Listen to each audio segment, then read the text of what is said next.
नमस्ते भाइयों। मैं आपका दोस्त ब्रह्मदत्त। आज हम बात करेंगे कि आपकी पत्नी आपसे दूर रह रही है। उसने मेंटेनेंस मांगा, कोर्ट ने मेंटेनेंस का ऑर्डर कर दिया। आपने मेंटेनेंस में बहुत बड़ी रकम उसको दे दी, या महीने में, साल भर में, जो भी आपने एक्स वाई जेड दिया हो। क्या आपने कभी सोचा कि ये जो आपके द्वारा जो मेंटेनेंस दिया जा रहा है, इसका सही उपयोग किया जा रहा है? क्या आपने कभी सोचा कि जो मेंटेनेंस दिया जा रहा है वो किस पर्पस से दिया जा रहा है? इसी के संबंध में आज हम बात करेंगे।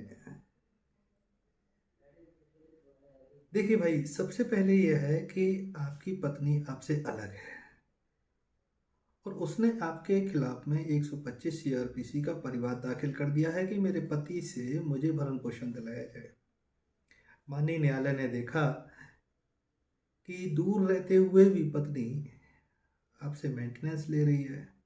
मेंटेनेंस का आदेश कर दिया जाता है, कारण नहीं देखा जाता क्यों अलग रह रही है, और आप उसका मेंटेनेंस दे भी रहे हो। तो ऐसी सिचुएशन में क्या करना चाहिए? तो आपको ये देखना है कि ये जो मेंटेनेंस का पैसा दिया जा रहा है, जो पत्नी को जो मेंटेनेंस का जो पैसा दिया जाता है, वो पैसा उसके जीवन यापन रख रखाव के लिए दिया जाता है। लेकिन आपने बहुत सारे ऐसे केसेस में देखा होगा कि मेंटेनेंस तो पत्नी ले रही है, रिसीव करने उसके फादर आ रहे हैं, मायके में रह रही है, सब लोग उसका खर्चा कर रहे हैं। यानी कि आपकी जो मोटी कमाई है उसका दुरुपयोग किया जा रहा है।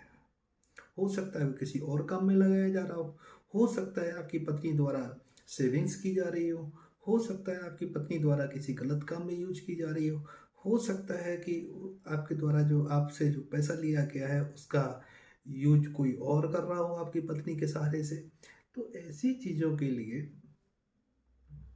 हम कभी ये चीज़ नहीं देखते कि भाई हमारा पैसा, हमारी जो मेहनत की कमाई है, जो पत्नी अपने दाम्पत्य जीवन को हमारे साथ में रह के नहीं निभा रही है।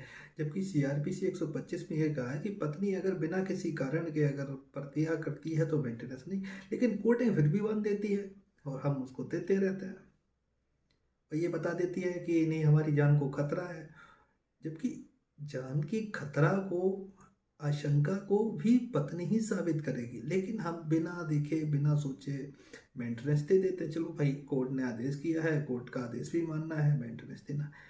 लेकिन हम कभी ये नहीं पूछने की कोशिश करते कि भाई ये जो हमारा पैसा जा रहा है, कहीं गलत जगह यूज तो नहीं हो रहा है? कहीं ये पैसा हमारे खिलाफ ही तो यूज नहीं हो रहा है? कहीं इस पैसे का दुरुपयोग किसी अन्य जगह पे यूज तो नहीं हो रहा है? कहीं इस पैसे का यूज कहीं उसके पेरेंट्स के लिए तो नहीं हो रहा है, या किसी और अनएथिकल चीज के लिए तो नहीं हो रहा है? तो हम ये कभी जानने की कोशिश नहीं करते। तो इसी संबंध में आज हम ये वीडियो बना रहे हैं। मेरे दिमाग में आया कि लोगों का होता है कि साल भर का मेंटेनेंस दे दिए, आप कोर्ट में गए, आपके वारंट निकाल दिए, आपने पैसा जमा कर दिया, पत्नी आई, उसने साइन कर लिया और पैसा लेके चली गई।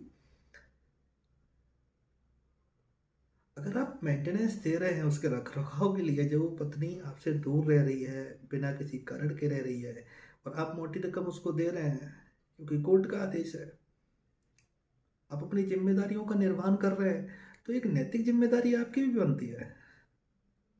आपको भी पता लगाना चाहिए कि आपकी पत्नी जो जिसको जो पैसा दिया जा रहा है कोर्ट के मार्फत, वो पैसा सही जगह पे यूज हो रहा है, उसके वेलफेयर के लिए यूज हो रहा है या नहीं हो रहा है?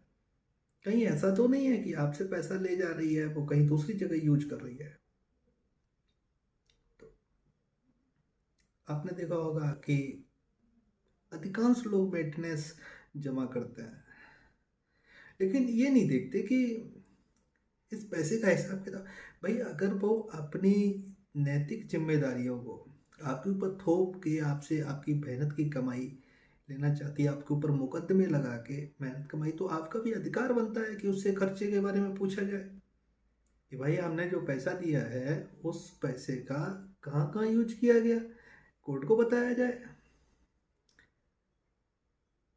तो सबसे पहले आपको करना है, अगर आपने मेंटेनेंस दिया है और आपकी पत्नी ने मेंटेनेंस लिया है, तो आप कोर्ट में एक प्रार्थना पत्र दे सकते हैं कि साहब इतना इतना, क्योंकि जितना भी पैसा मेंटेनेंस दिया जाता है वो कोर्ट में सारी एंट्री होती है, ऑर्डर शीट वगैरह पे एंट्री होती है। तो आपका भी नैतिक अधिकार बनता है कि भाई जो हमारे द्वारा जो पैसा दिया जा रहा है वो हमारी पत्नी के वेलफेयर रख रखाव के लिए दिया जा रहा है,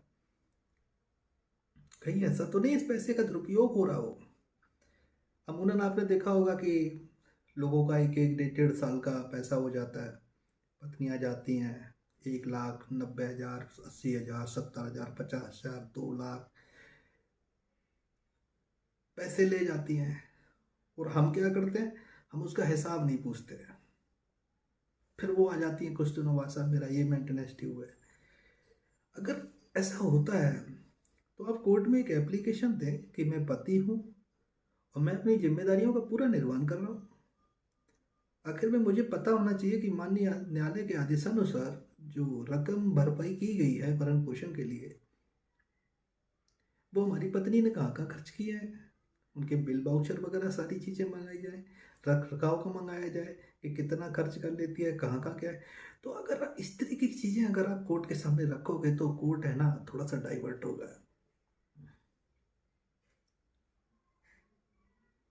तो ये करके ज़रूर देखें, इससे फ़ायदा मिलेगा। और ज़रूर पूछें, ये आपका नैतिक अधिकार है। अगर अपने अधिकार के तहत में आपसे भरण पोषण लिया है तो आपको भी अपनी जिम्मेदारी निभानी पड़ेगी और उससे पूछना पड़ेगा कि मेरे द्वारा जो पैसा दिया गया है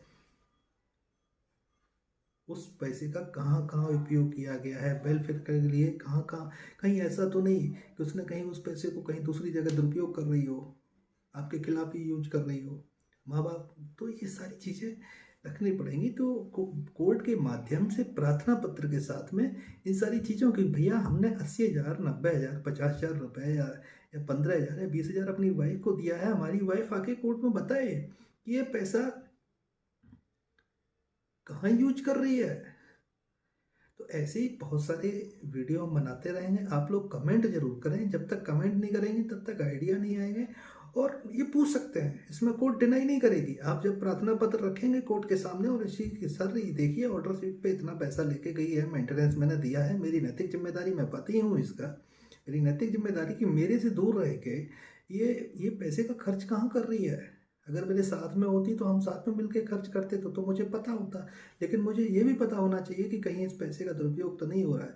तो इतने में ही आपकी वाइफ की जो हवाइयाँ हैं वो उड़ जाएंगी। और हो सकता है कि आपका अगर वो क्लियर ना कर पाई आपकी वाइफ तो हो सकता है मेंटेनेंस भी उड़ा दिया जाए और पैसे का दुरुपयोग कोर्ट के सामने आ जाएगा कि पैसे का दुरुपयोग कैसे किया जा रहा है। तो इससे आपको रिलीफ मिल सकता है। ये जरूरी नहीं है कि अगर वो पत्नी है तो वो कुछ भी करेगी। धन्यवाद।